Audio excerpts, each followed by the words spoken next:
a tip about how to grow a podcast and how I grew this podcast. When this podcast started, it was me alone in my bedroom, always in the early hours of the morning, stumbling around with a wire, my laptop, and this cheap little microphone. And I loved that. I'm so happy that's where this podcast started. It was great.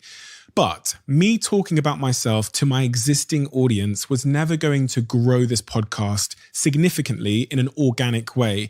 In order to grow this podcast, I had to find a way to reach new audiences and to pull them in. So I opened up this podcast to other entrepreneurs, to successful people, to the guests you've seen, to come here and share their diary in the way that I did when I started this podcast.